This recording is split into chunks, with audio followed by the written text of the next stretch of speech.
Ukraine पर हमले के खतरे को देखते हुए अमेरिका ने B-52 बम वर्षक विमान भेज दिया है। अगर रूस यूक्रेन पर धावा बोलता है और यूक्रेन की मदद के लिए नाटो की सेना सामने आती है तो आसमान से रूस पर हमला होगा।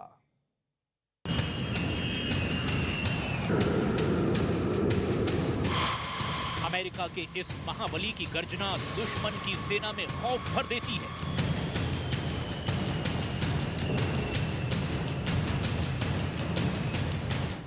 परमाणु बम बरसाने में माहिर अमेरिका का ये महायोद्धा जिस युद्ध में भी शामिल होता है, दुश्मन सेना पर कहर बनकर टूटता है।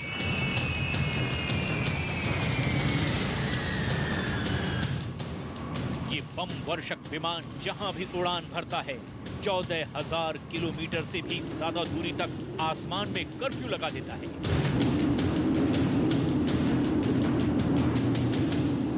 इसका एक बटन दबा और 20 मिसाइलें एक के बाद एक दुश्मन के इलाके में बारूद की आग लगा देती है।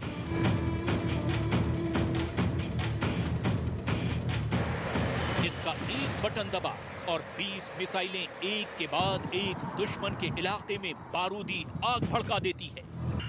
अमेरिका ने अपने इस महाबली को खासकर यूक्रेन की मदद के लिए भेजा है। अगर रूस ने जंग छेड़ी तो ये लड़ाकू विमान यूक्रेन की ताकत तो बनेगा ही, रूस की सेना के लिए काल बन जाएगा। अमेरिका ने सिर्फ एक ही नहीं, ऐसे 4 बम वर्षक विमानों को यूक्रेन की मदद के लिए भेजा है। अमेरिका के इस बाहुबली का नाम है B-52 बॉम्बर।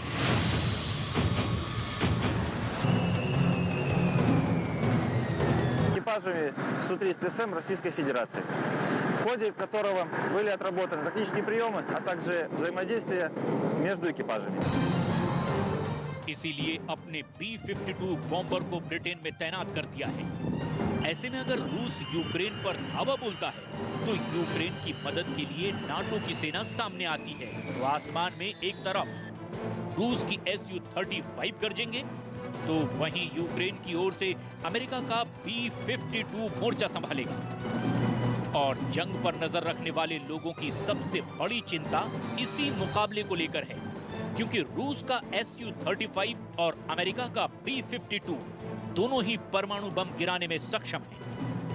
Еще раз подчеркнуть это. Я говорил, но мне очень бы хотелось, чтобы вы меня услышали все-таки в конце концов. И донесли это до своих читателей, зрителей и пользователей в интернете. Но вы понимаете или нет, что если Украина будет в НАТО и военным путем будет возвращать себе Крым, европейские страны автоматически будут втянуты в военный конфликт с Россией. Конечно, значит, потенциал объединенной организации НАТО и России несопоставим. Мы понимаем, но мы также и понимаем, что...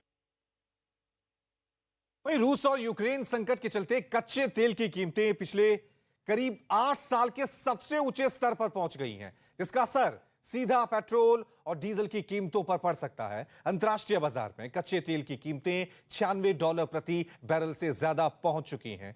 2014 में कच्चे तेल की कीमतें $96.78 प्रति बैरल तक पहुंची थी, लेकिन जानकार ये भी अनुमान जता रहे हैं कि कच्चे तेल की मार्च महीने में कीमत $100 प्रति बैरल तक पहुंच सकती है, क्योंकि करीब 1.5 महीने के अंदर ही कच्चे तेल की कीमतों में 34% तक का इजाफा हो चुका है। भारत अपनी जरूरत का 84% कच्चा तेल इंपोर्ट करता है, इसलिए अंतर्राष्ट्रीय बाजार में जब भी कीमतें बढ़ती हैं तो इसका सीधा असर भारत पर भी पड़ता है। मतलब कच्चा तेल महंगा होने का सीधा मतलब यह है कि पेट्रोल और डीजल की कीमतें अब बढ़ने वाली हैं। हालांकि अभी तक भारत में पेट्रोल और डीजल की कीमतों में कोई उछाल नहीं आया है।